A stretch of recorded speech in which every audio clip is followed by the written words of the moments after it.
ऐसा कुछ नहीं है। आई थिंक बॉलीवुड के सफ़र के बीच में ही कहीं हल्का सा डिटूर मैंने लिया, फिर वापस आ गया। आई थिंक बॉबी जासूस के वक्त ये मुझे मेरी एजेंट का कॉल आया था, पूर्वी का, और उसने कहा था कि तू एक बस एक सीन है, you just have to record it. और मैं आई स्टिल रिमेंबर, मैं माउंटेन्स में था अपने दोस्तों के साथ, ट्रैकिंग पे था, एंड वहाँ पे एक कॉल आया था, एंड मैंने किया, और लिटरली मैं फ़ोन पे मैं रिकॉर्ड करके भेजा था। विद इन अ वीक मैं वहाँ था अटलांटा में, सबके साथ शूट कर रहा था। बहुत ही बड़ी फ्रेंचाइज है। I think it's a great movie to be part of, and character बड़ा इंटरेस्टिंग है, जिस तरह से इन लोगों ने लिखा है, और इंडियन नहीं है, so that was a challenging bit for me. थोड़ा सा उसमें एक्सेंट है, थोड़ा उसके कपड़े बड़े डिफरेंट हैं पूरी कास्ट से, बाल हैं जो कास्ट के पास नहीं है इतने, बट या सो गुड फन। किरदार के बारे में कुछ जानना चाहिए, किस तरह का किरदार होगा, और इतने सब हॉलीवुड के दिग्गजों के बीच में आपका ये स्पेसिफिक है? हाँ, काफ़ी इंटरेस्टिंग कैरेक्टर है, छोटा है, it's a cameo that I am playing, लेकिन एक ऐसे मोड़ पे आता है जहाँ पे बहुत ही इम्पोर्टेंट है, क्योंकि ये लोग अबू धाबी शिफ्ट करते हैं, पूरी कास्ट जो आती है, तो वो मेरे ही थ्रू उनको जो मिलता है वो मिलता है, और जो एक्सेस मिलता है, तो मैं एक तरीके से इनके से एक गैंग के मेंबर का एक दोस्त हूँ। वो आपको देखने में पता चलेगा, दोस्त हूँ या दुश्मन हूँ, जो भी है। और तो उसके बाद किस तरह वो उन लोग को हेल्प करता है, और चीज़ें नहीं होती हैं, वो आपको देखने को मिलेगा। So it's a sweet part. अच्छा, विन डीजल है, पॉल वॉकर है, किस तरह से सपोर्टिव रहा? काफ़ी, आई मीन उनके साथ ही मेरे सीन्स हैं, सब पूरी गैंग के साथ ही हैं, तो वो मेरे ही गराज में आते हैं, और व्हाटएवर जो भी होता है सीन वीन होते हैं, तो मज़ा आया था, बहुत मज़ा आया था। आई थिंक पहला स्केच जब हमने किया था उस वक्त पॉल वॉकर भी थे, और उनके साथ ही मेरे सीन्स थे, सो काफ़ी आई थिंक 6-7 टेक लग गए थे एक सीन को कंप्लीट करने में, क्योंकि वो हंस के दोनों लौट रहे थे, विन और पॉल। वो काफ़ी फ़नी एक थोड़ा सा हमने वो सीन उसको किया था, एंड उसके बाद फिर I remember the second scared, of course जो अबू धाबी में हमने किया था, वो जनवरी में होना था, लेकिन जनवरी में फिर उनकी डेथ हो गई पॉल वॉकर की। आई थिंक उसके बाद हमने अप्रैल में जाके रिज्यूम किया था। सो दैट वाज, वो थोड़ा डिफरेंट था, क्योंकि थोड़ा इमोशनल भी था, सब लोग थोड़ा डाउन थे, लेकिन एनर्जी वही सेट की वही थी, and it's a huge film यार। तो कैरेक्टर भी एक बड़ा लार्जर देन लाइफ कैरेक्टर है, एक कैसे कहूँ, अतरंगी है, और थोड़ा अलग अवतार है मेरा। आई mean I have never done anything like this, मैंने ऐसा कभी कुछ किया ही नहीं है, तो देखता हूँ, मैंने भी देखा नहीं है अभी सही से। अच्छा, हॉलीवुड के दिग्गजों से कोई टिप आपने ली, या आपने उन्हें कुछ दी कि बॉलीवुड में नहीं ऐसा होता है, या हॉलीवुड से कितना डिफरेंट है? नहीं, टिप विप नहीं। आई थिंक हम लोग यूं ही, द फैक्ट दैट हम लोगों ने ये जो सीन्स किए हैं, एक अपने आप में ही एक दोनों दुनिया जो थी, एक अपना नोट्स शेयर कर रहे थे हम लोग। मेरा भी एक अलग तरीके का वर्क स्टाइल है, उन लोग का अलग है, कुछ लोग का, बट लोग एक ही हैं, सब इमोशन एक ही है, एक सीन में इमोशन एक ही होता है, वो चाहे इंडिया में हो चाहे वहाँ हो। सो टिप्स, कर्ट रसल थे वहाँ पे, जो कि बहुत बड़े लेजेंड हैं हॉलीवुड के, कहीं उन सबसे ज़्यादा, उनके साथ काफ़ी बातें की। तो वो पिक्चरों पे, सिनेमा पे, उनकी वाइफ गोल्डी हॉर्न जो कि यहाँ काफ़ी आती रहती हैं बनारस, उनके बारे में, और विन डीजल के साथ मोस्टली। आई थिंक इन लोग को बॉलीवुड से बड़ी दिलचस्पी है, मतलब इन लोग को पता है कि बॉलीवुड में कितनी पिक्चरें बनती हैं, उनसे कहीं ज़्यादा बनती हैं।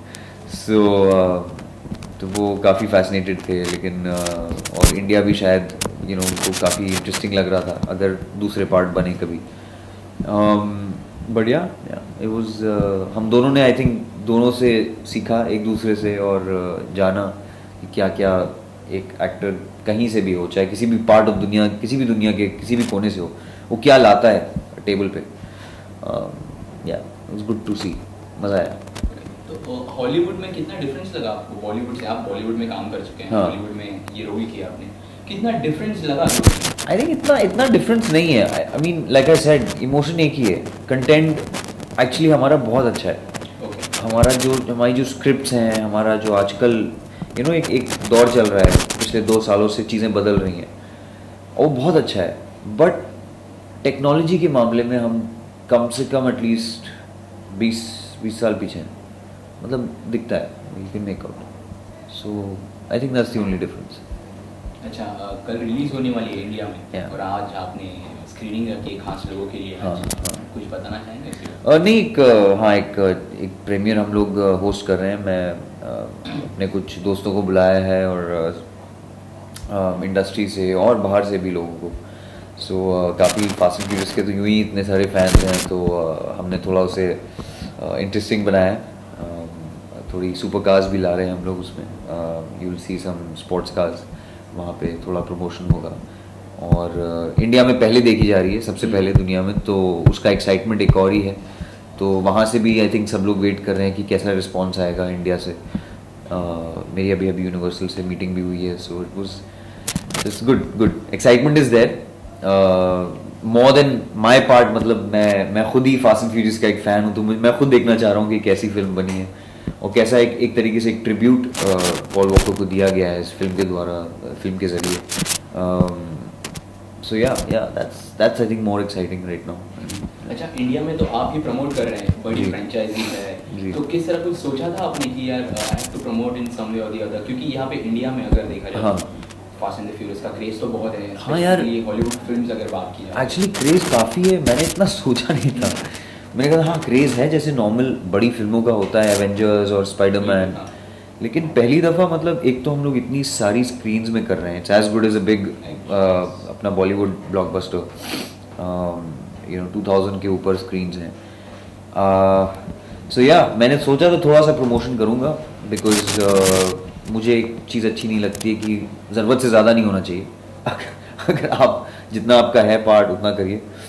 बट इस दफ़ा बस इतनी हो गई है पिछले 2 महीने से स्पेशली, कि मुझे वहाँ से भी कॉल आया, क्योंकि ये लोग साइमल्टेनियसली आज के दिन मतलब फर्स्ट को LA में, बॉम्बे में, बेंगलोर में, दिल्ली में, ब्राज़ील में, और कहाँ पे एक और जगह पे प्रीमियर हो रहा है. तो सारे कास्ट मेंबर्स जो हैं वो अलग अलग सिटीज़ में हैं, जहाँ जिधर भी हो रहा है. So I think Vin Diesel and Michelle LA में हैं, टायरीस और ये लोग वहाँ पे हैं, ब्राज़ील में हैं. तो वहाँ से फिर एक वो हुआ कि I was feeling very bad कि पहले जो बीजिंग प्रीमियर हुआ था वहाँ मैं नहीं जा पाया, क्योंकि उस वक्त लव अफेयर का हम लोग का पब्लिसिटी वो शूट चल रहा था. तो मैं सोचा था अब जाऊँगा, लेकिन फिर ये हुआ कि let's just do it here, क्योंकि इंडिया की इतनी बड़ी मार्केट है. So I said great, that's a better idea because we have lots of fans. अच्छा, तो ऐसे कहा जा सकता है कि अली फैजल ने रुख मोड़ लिया हॉलीवुड की तरफ? नहीं, वैसा कोई रुख नहीं मोड़ा है. ये मेरा पहला प्यार है, और यहाँ से मैं नहीं जाने वाला हूँ. माशाल्लाह मतलब बहुत अच्छा काम हो रहा है अभी. हम्बल्ड और बाय ग्रेस ऑफ गॉड एक करके I am doing some better work every time. तो आई एम एक्साइटेड. अगला सवाल ये है कि कौन से प्रोजेक्ट्स हैं पाइपलाइन में आगे? एक तो यही है अभी जो हाल में निकली है, उसकी अनाउंसमेंट हुई है, लव अफेयर की. पूजा भट्ट की फिल्म है, सोनी राजदान डायरेक्ट कर रही है. एंड आई थिंक हम लोग I think we are starting very soon now. आजकल वर्कशॉप ये सब चल रही हैं. मी एंड कल की. और उसके बाद एक और है, but I can't talk much about it अभी. But one at a time. तो ऐसे साल में एक ही फिल्म करना, ऐसे कुछ सोच रहे हैं आप क्या? नहीं, ऐसा कुछ नहीं. I mean I am not some I am not a Khan और one of those people who can afford to sit back. But yeah मेरा ये है कि आई कांट. मैं बड़ा रेस्टलेस आदमी हूँ, तो चाहे वो फिल्म का जो भी फेट हो, मैं रुक नहीं सकता. तो गाड़ी चलनी चाहिए, क्योंकि अगर जब तक आपका ये चल रहा है तब तक आपका क्रिएटिविटी चल रही है, तब तक आपका दिमाग ग्रो कर रहा है. आपका या एक्टर्स कैन नेवर स्टॉप, वरना हम लोग we are good for nothing. अच्छा अली, जब बॉलीवुड में अपनी स्टार्ट की थी करियर का, तो तब से लेके अब तक कितना चेंज दिखाई दिया बॉलीवुड में आपको अपने अंदर, या फिर जो आप फिल्में कर रहे हैं उसके हिसाब से? काफ़ी यार, बहुत, बिकॉज मैंने शुरू किया, I think I am the only one who started, एक 3 इडियट्स में एक मैंने कैरेक्टर प्ले किया था, फिर शाहरुख भाई came and he saw something and he pick me up for always Kabhi Kabhi, which didn't work at the box office, फिर फुकरे आई, so it's been one step at a time and progressing. Fukrey was an ensemble, हम 4 की कहानी थी, फिर बॉबी जासूस में एक solo lead था, लेकिन फिर भी विद्या की थी film. Khamoshiyan finally was my film, एक हमें शोल्डर पे थी, माय म्यूज़िक बहुत बड़ी हिट हुई. 2015 की पहली अर्नर थी. क्रिटिक्स ने बहुत अच्छे से हमारी बैटिंग की है उस फिल्म की, क्योंकि आई थिंक उसके आखिरी 30 मिनट ऐसे बर्बाद हो गए थे. बट मुझे आई एम वेरी हम्बल्ड कि मेरा performance in every film has been appreciated and people liked. तो एक तरीके से सबने पुश किया है मुझे, पूरी इंडस्ट्री ने पुश किया है, एक मोटिवेशन दिया है. मेरे मेंटर्स जो स्टार्ट से ही हैं, आमिर भाई और शाहरुख, दोनों ने जब कभी भी मुझे ऐसा मौका मिला है तो मैंने उनकी एडवाइस ली है. बट या मैं खुद से आया हूँ, खुद से जाऊँगा. सो अगर अली फैजल को पूछें कि कंटेंट वाइज अगर आप फिल्में सेलेक्ट करें या फिर कमर्शियल सिनेमा, क्या पसंद है आपको, कंटेंट वाइज और कमर्शियल? मैं उसके बीच का ब्रिज हूँ. मैं दोनों कर रहा हूँ यार. And that's why someone was asking me that day कि यार तुम्हें किस जॉनर में डालें तो तुम चीज़ थोड़ी वो. And I was wondering, I was like यार शिट, हाँ, क्योंकि अब जैसे लाइक खामोशियाँ एक मासी फिल्म थी, भट्ट फिल्म थी. लव अफेयर भी एक भट्ट फिल्म है, लेकिन उसकी स्क्रिप्ट बहुत इंटरेस्टिंग है, एक लूजली इंस्पायर्ड एक ट्रू स्टोरी से है, 1950s की कहानी है. सो आई लाइक, मैं कमर्शियल या आर्ट ऐसे चूज़ नहीं करता हूँ. मैं एज लॉन्ग एज अपने आप से बोर ना हो रहा हूँ तो मैं रोल करूँगा. भट्ट साहब की आपने अभी बात की, हाँ. हमने देखा है कि जो भट्ट कैंप से जो उभर के आता है, हाँ. वो बहुत आगे निकल जाता है. तो ऐसे कुछ उनके साथ कुछ फिल्मों का आगे कुछ कॉन्ट्रैक्ट या किसी तरह से उनके साथ कुछ काम? लव अफेयर के बाद उन्हीं के साथ है. अच्छा. अभी शायद ये लोग बिजी हैं, मिस्टर एक्स रिलीज़ हो रही है, हमारी अधूरी कहानी आ रही है, उसके बाद आई थिंक हम लोग काम शुरू करेंगे एक दफ़ा ये सब हो जाए. एंड तब तक हम लोग की आई थिंक पूजा भट्ट की ख़त्म हो जानी चाहिए. अच्छा, अली हाल ही में नेशनल अवार्ड्स जीते हो, क्वीन के लिए Kangana. Yes, congratulations to Kangana. I think उनका एक बहुत ही फैबुलस परफॉर्मेंस था, जितना ऑल्सो आई थिंक एक तरीके से अवार्ड उनकी परसिस्टेंस के लिए है. जिस तरह she is a great inspiration. मैं कल गाड़ी में ही सोच रहा था, बल्कि एक रेडियो पे वो आ रहा था अनाउंसमेंट उसका, और मैं सोच रहा था she is such a great inspiration हम सब के लिए, for every actor across the board, कि उन्होंने कितना काम किया है, कितने रोल्स किए हैं. मतलब एक तरीके से एक टाइम पे Kangana, I shouldn't say this, but Kangana की टाइप कास्टिंग हो गई थी, and still to break out of that, ये हम लोग को रियलाइज़ करवाता है कि सिनेमा एक डायरेक्टर्स मीडियम है. आपको पहचान होनी चाहिए. You have to go and pick. Actor आपके सामने ऐसे खड़ा होके नहीं आएगा कि मैं इंटरव्यू में ऐसे एक्टिंग नहीं करूँगा ना, कि आप मुझे वहाँ देखें और फिर दैट्स नॉट द पॉइंट. तो इट्स या वही है. अगर वो नहीं होता है तो, अगर मेरा डायरेक्टर मुझे देख के बिना मुच्छी के मुझे इमेजिन नहीं कर सकता है तो कुछ गड़बड़ है, यहाँ गड़बड़ है. अच्छा, तो finally fast and the furious कल रिलीज होने वाली है. कुछ खास क्या बात होगी, कुछ एकदम शॉर्ट में अगर आप जो समझाना चाहें व्यूअर्स को. सो फास्ट एंड फ्यूरियस एक आई मीन वो एक्शन है, गाड़ियाँ हैं, ये सब हैं, लेकिन फास्ट एंड फ्यूरियस का जो मेन मुद्दा है वो इस साल और समझ में आएगा कि एक फैमिली का मुद्दा है. पूरी उनका जो एक मोटो है वो is that we are family, not just friends और not just a team. And जब फैमिली बोलते हैं ना तो ब्लड दिमाग में आता है, और जब ब्लड दिमाग में आता है तो लॉयल्टी आती है, और जब लॉयल्टी आती है तो दिल से शिद्दत से काम निकलता है, जो भी हो. And that's it. I think that's what we should go and watch. हमारी लाइफ में भी हमें वही यूज़ करना चाहिए. We are all the same blood. Perfect. एक आखिरी सवाल है, जो दीपिका पादुकोण का जो वीडियो निकला था कि कुछ होमी या ने जो डायरेक्ट किया था, उनके बारे में क्या कमेंट करना चाहिए आप? I think it was a great video, I think it's fine. या किसी को कोई मतलब लोगों के पास बहुत वेला टाइम है यार बैठ के फेसबुक मैं फेसबुक को ब्लेम करता हूँ और उससे पहले मोबाइल फ़ोन को।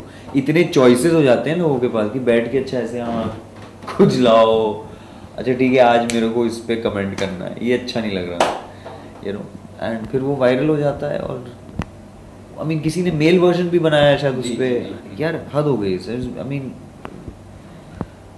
आई डोंट नो कितना प्रॉब्लम होता है एक उसमें, अगर लोग देखे भी तो एक वर्ड चॉइस को लेके लोगों ने प्रॉब्लम क्रिएट किया है। ये नहीं देखा है कि एक्चुअली उस वीडियो में क्या एक्चुअली कहा जा रहा है, कि वो चॉइसेस एक फ्रीडम ऑफ थॉट है, एक सोच है जो मतलब मुझे एटलीस्ट सोचने की तो वो दो फ्रीडम, कि अगर मेरी मैरिज इतनी ख़राब है, अगर मुझे रोज़ मेरा पति पीटता है, तो मुझे ये सोचने की तो फ्रीडम होनी चाहिए कि मैं भाग सकती हूँ, मैं जा सकती हूँ, I can do what I want. वो कोई नहीं कह रहा। लोग कह रहे हैं कि नहीं ये मतलब मैरिज के बीच में सेक्स, मैरिज के पहले सेक्स, ये कैसे बोल दिया, bullshit. Thank you so much Ali बात करने के लिए।